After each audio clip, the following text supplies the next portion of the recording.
Pardon me? That was before the defense Don't testimony. get brazen with me. You knew very well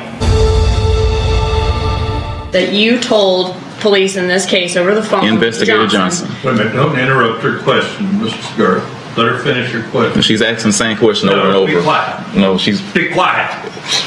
Now, Who you she pointing asks at? you a question. Who you pointing at? You wait till she finishes. I'm a the grown question man.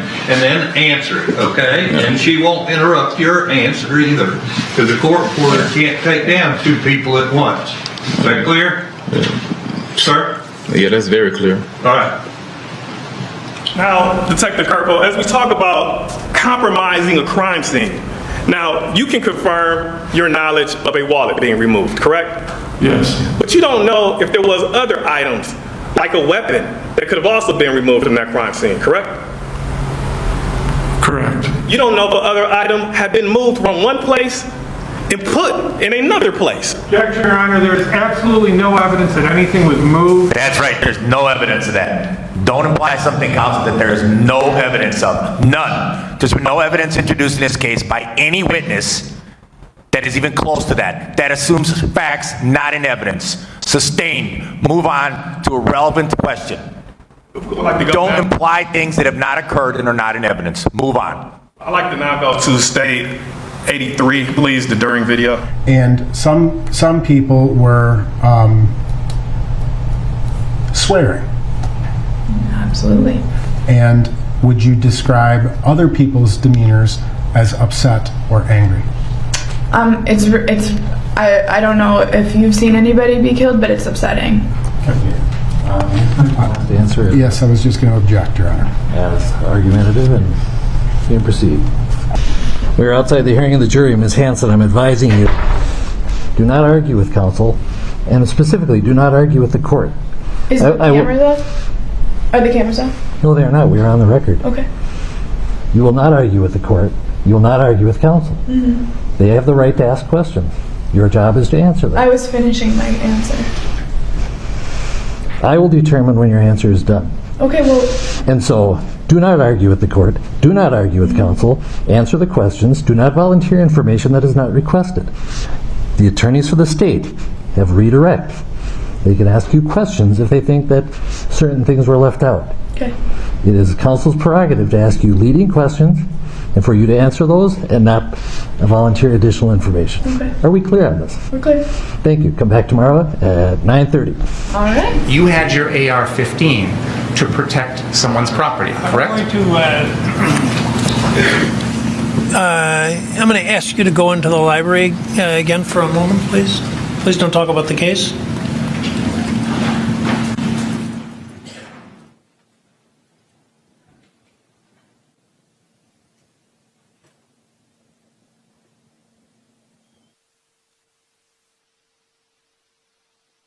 Mr. Richards?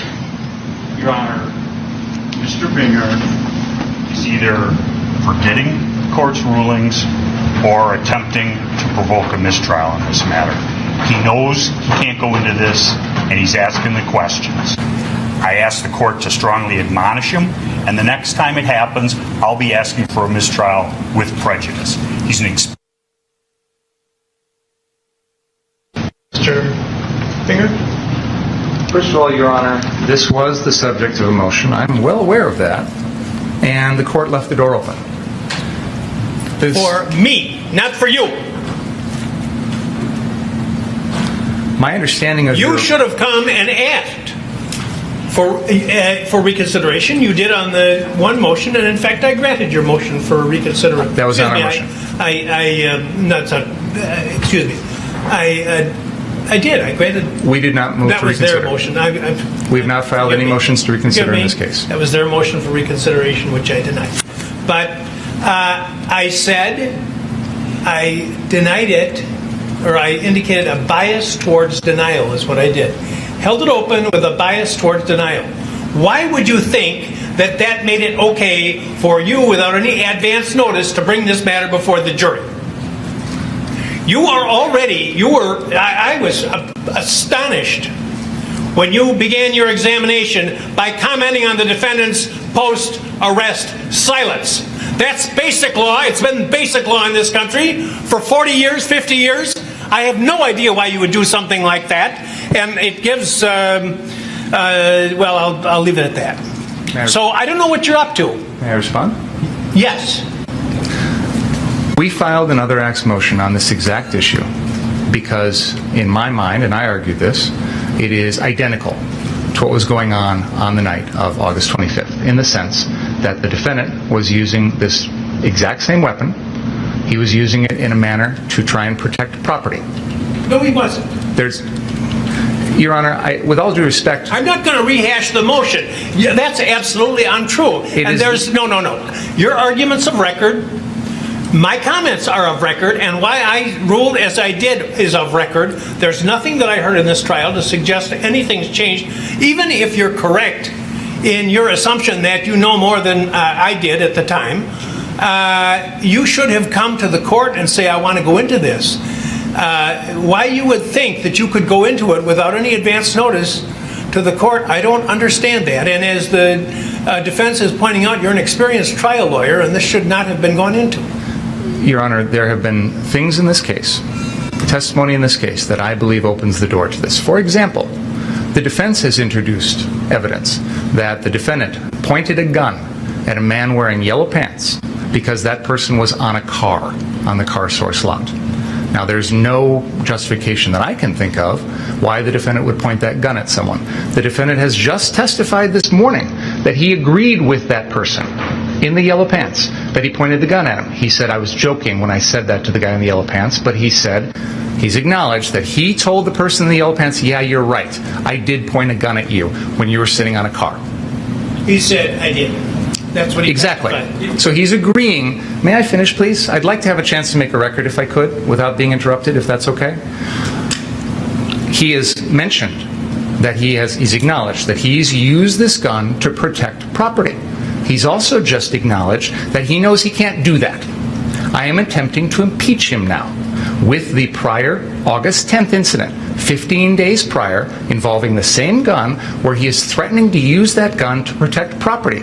It goes... He had the gun with him. Your Honor, he is saying he wished he did so he could shoot people. You know, there's a lot of difference between commenting about something when you haven't got a gun and threatening someone when you do. You know, it's interesting, Your Honor, because the entire defense theory in this case is Joseph Rosenbaum, who was unarmed. I want you to tell me what the defense theory of the case is. May I respond to what you just said, Your Honor? I'd like to respond to what you just said. Slow down, please. I apologize, Madam Court Reporter, but I'd like to try and make a record without anyone interrupting me, if that's okay. I believe that there is a central part of this case that Mr. Rosenbaum is making threats that he has no ability to carry out. So, to your point, Your Honor, you're arguing that this August 10th incident, one aspect of why you don't believe it's relevant is the defendant didn't have the gun with him. This case is about someone who didn't have a weapon, and yet the jury is being told because of those threats, that means the defendant has to defend himself. So, with all due respect, Your Honor, mere verbal threats have already been shown to this jury and used as a basis for someone's subsequent actions. I am attempting, with the defendant, to use his mere verbal threat on August 10th, 15 days prior, that he's going to shoot shoplifters with his AR-15 to impeach the defendant in a murder trial. I would ask the court's forbearance to do that. I apologize, Your Honor. You're right. I probably should have brought this to your attention earlier. I may have misunderstood your ruling because I made that more relevant. You would admit it, or at least consider it an admittance. I believe, based on the evidence that we've heard, and more specifically, exactly what the defendant said earlier about admitting pointing a gun at someone who was merely jumping or sitting on a car, that the door is open now to this testimony. And I continue to believe that his state of mind, his intent, his belief as to self-defense is the core of this case. That was the basis for my motion. You were strongly inclined against it. I understand that. But now we're in the middle of trial, and there's been a lot of evidence that's come in that I think makes this relevant.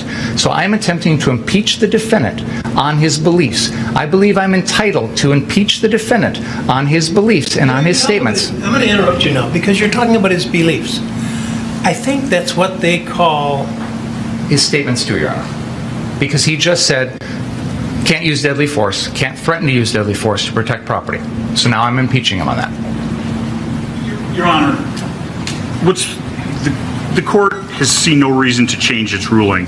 And just so this record is clear, in spite of the lengthy statement by Mr. Binger, before we started today, the court specifically stated in Mr. Binger's presence, there's been nothing to have me change any of my rulings. There have been numerous occasions during this trial where they've opened the door. The one time when they're going into Mr. Rosenbaum's prior, the reason he doesn't like guns, and I said something, I whispered in Mr. Krause's ear, it's because of the prior convictions, please stop, and he did. He knows if you're going to go into something that's been excluded in a pretrial order, you better ask the court, you better get permission. This is ridiculous. It wasn't excluded, Your Honor. You know why it was excluded in the first place? Because it was propensity evidence. That is exactly what 90404 is designed to prevent. You're talking about his attitudes. His attitude is he wants to shoot people. Now, I've admitted that kind of evidence in other trials when it's been appropriate. I didn't admit it in this case because, to me, what I've heard in this trial, and by the way, Mr. Richards absolutely correctly points out that just hours ago, I said I had heard nothing in this trial to change any of my rulings. So why? Testimony, Your Honor. Pardon me? That was before the defense testimony. Don't get brazen with me. You knew very well. You know very well that an attorney can't go into these types of areas when the judge has already ruled without asking outside the presence of the jury to do so. So don't give me that. That's number one. Number two, this is propensity evidence. I said at the time that I made my ruling, and I'll repeat again now for you, I see no similarity between talking about wishing you had your AR gun, which you don't have, so that you could fire rounds at these thought to be shoplifters, and the incidents in these cases, which are not, there's nothing in your case that suggests the defendant was lying in wait to shoot at somebody or reflecting upon the shooting for a vast amount of time. Every one of the incidents involves matters that involve seconds in time. So I commented at the time, I don't see the similarity, and I don't see the similarity now. If it's not similar, that's the whole rule. Those are all the exceptions to 90404. Check the authorities. Wigmore and evidence. Judge Weinstein. Colonel McCormick. It's the prior act has to bear the signature of the accused, or it has to be so similar as to suggest it's a common plan or something like that. You have an incident where he's making comments about some alleged shoplifters versus crimes that involve instantaneous actions, whether premeditated murder or whether self-defense. That's for the jury to decide. But I don't see the similarity. I said it couldn't come in, and it isn't coming in, no matter what you think. Number two, I have to be concerned that with what Mr. Richards has said about the progress of the trial, and when you were I said you were over the line, close to or over the line on commenting on the defendant's pretrial silence, which is a well-known rule. I'm astonished that would have been an issue. So I don't want to have another issue as long as this case continues. Is that clear? It is. Thank you. Ask the jury to come back in, please. Do we have the gentleman who did the videoing? Do we know? He's will be available later, Your Honor. He said at the end of the day, and I'm trying to get him here by then. Okay. What was the threat? Did Mr. Mummert know about this threat? Mr. Mummert knew about the threat. And what was it? You can move closer if you want, or that's fine. May I approach you? You can come inside the well about where Mr. Mummert's at. What was the threat? From who to whom? In Mr. Mummert's office, building, there was a gentleman who was evidently looking for a vantage point on the floor below Mr. Mummert at a place where there's kids in school, where they organize the kids to go to school. My office is one floor above the Early Learning Coalition on Winkler. Go ahead. Okay. They called the police on him. The police arrived. He said that, or the woman he talked to, he told the woman that she wanted to know what he was doing. He says everybody will know in a couple of days. It's going to be all over the news. Evidently, it involved the building across the street as well. The sheriff's office, building across the street or across the parking lot, hired the sheriff's department to stay in the parking lot. I had a discussion with the sheriff. It was reported to the police. There was some concern. Actually, there was. Who was it? I don't remember his name. You remember his name? Chris Swanson? Gentleman's. So what would that have to do with videoing random people leaving my courtroom? Well, Your Honor, we frequently video in the lobby to see witness reactions and things like that. And Not that I'm aware of. This is the first I've ever had it happen, and I've been a judge for 12 years. At least it's the first time it's been reported to me, and my staff's pretty good. Yeah. Many times, we're all putting a investigator out in the lobby, just like the state does with their investigators. They have them. They don't videotape people. No, they don't. And I understand the videotaping. Who's paying for this? We are. I am. My office. Mr. Mummert's not paying for it? No. But anyway, Your Honor, the point was we weren't sure what. Well, I mean, before you said it was a threat, now it's reactions from people. I mean, which is it? Well, no. In this particular case, the incident we're talking about, he was outside in the lobby with the TV cameras, and he was approached by one of the bailiffs and asked what he was doing there, and he said he was hired by me. The bailiff came to me and said he can't film there, and he said there was a court order, and I immediately shut it down and had him leave the building. Well, it's general practice. I think there's actually signs that there's no video recording in this courthouse, period. It's not even my rule. It's a rule by the chief judge and for the whole building, which is why you have to get approval to videotape in here. Well, and which is why I expel people from my courtroom who do it. I'll be blunt. This has a feel to it of, I can't put my thumb on it, but I wouldn't say nefarious, but it just doesn't smell right. And again, Your Honor, absolutely no disrespect intended for the court. Are you the investigator for any of the other collateral cases involved with this one that are in the civil division? No. No, Your Honor, it's nothing like that.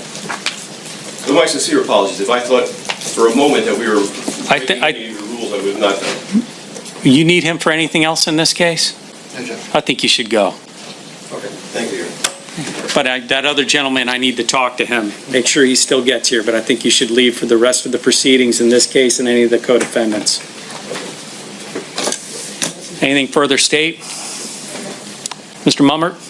Mr. Mummert, you can let me know when that gentleman's here and I'll have a discussion with him as well. Thank you. For the record, Mr. Hunter's present, Mr. Mummert and Mr. Sievers. Are you the gentleman who was filming outside of my courtroom? Yes, sir. Come on up. You stand over there by Mr. Mummert.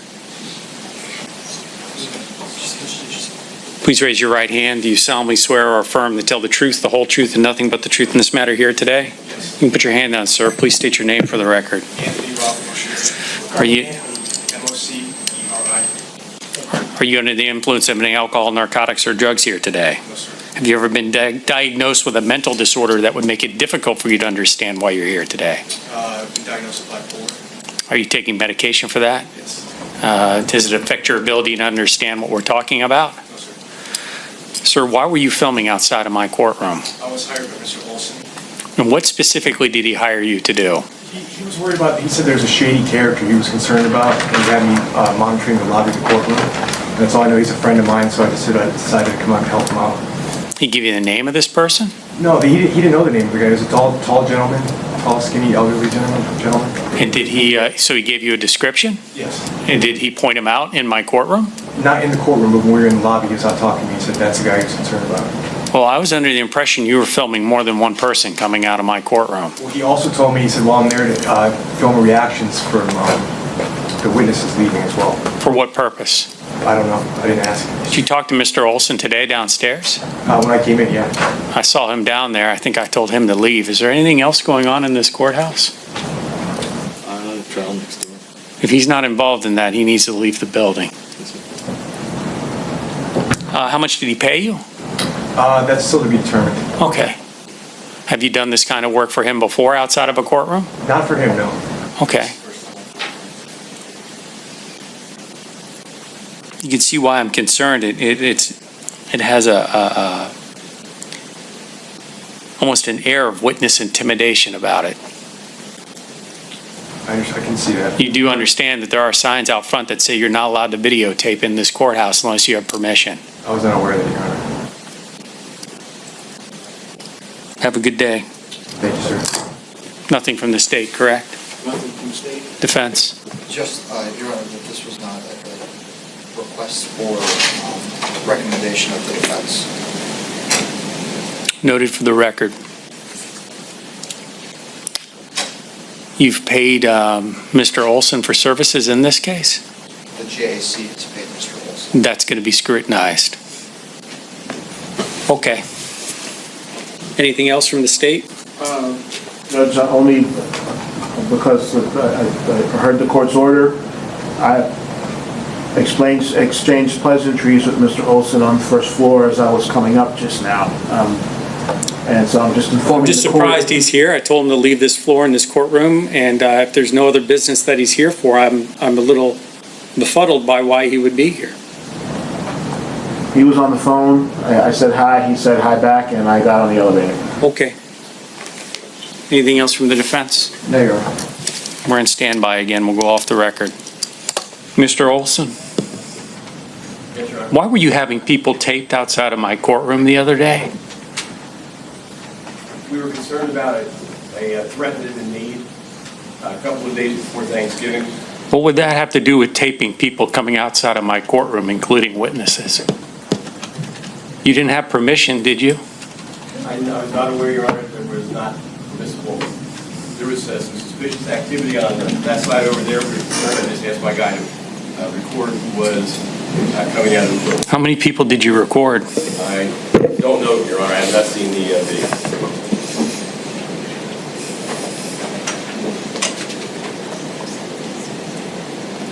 Who's the gentleman who did it? It is one of our technical guys. He needs to be here by the end of the day. State's ready.